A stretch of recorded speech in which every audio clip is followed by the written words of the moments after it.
हमें दीन की समझ नहीं होती, हदीस के ज़ाहिर को देखते हैं और वही बयान करना शुरू कर देते हैं, और उसके जो असरात होते हैं वो मुआशरे के ऊपर किस तरह मुरतब होते हैं हमें इस बात का अंदाज़ा नहीं होता। ये बात तो तय है कि जब सहरी का टाइम ख़त्म हो गया और अगर अज़ान फ़जर शुरू हो जाए तो खाना पीना बंद कर दिया जाएगा। अगर कोई इंसान जानबूझ के उस वक्त में खाता है तो उसका रोज़ा नहीं होगा, वो रोज़ा शुरू होने से पहले ही रोज़ा तोड़ देगा। तो ये बात तो तय है कि जब अज़ान फ़जर शुरू हो जाए तो फिर सहरी नहीं कर सकते। रही बात हदीस तैयबा की, तो अगर हम हदीस के ऊपर गौर करें तो सारा जवाब उसी के अंदर है। बात हमारी समझ की होती है।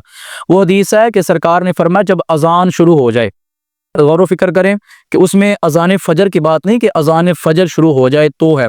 इसमें आप ये भी कह सकते हैं कि हो सकता है सरकार अलैहिस्सलातु वस्सलाम ने मगरिब की अज़ान की बात की हो, कि अगर आपने रोज़ा अफ्तार कर लिया है तो उधर नमाज मगरिब के लिए अज़ान हो रही है तो आप कुछ खा पी रहे हैं, तो अगर आपके हाथ में प्लेट है उसमें खाना पीना है तो अज़ान हो गई तो आप ये नहीं है कि छोड़ के मस्जिद की तरफ चले जाएं।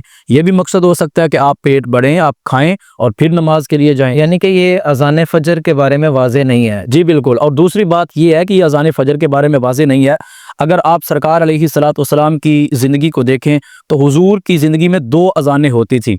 मैं इसकी मिसाल ऐसे दूंगा कि आपने देखा होगा हमारे पाकिस्तान में खुसूसन पंजाब में सुबह सुबह तकरीबन सहरी से पहले 1-2 घंटा पहले मुख्तलिफ मसाजिद में ये ऐलान किए जाते हैं कि तमाम माओ बहनों से गुजारिश है कि वो उठें, सहरी की तैयारी करें। ये हमारी एक रूटीन है।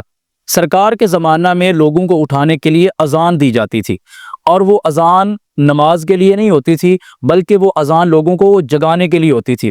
तो हो सकता है कि ये इस अज़ान से मुराद वो अज़ान हो कि ये अज़ान जो है वो तुम्हें खाने पीने से ना रोके, ये अज़ान सिर्फ तुम्हें जगाने के लिए है।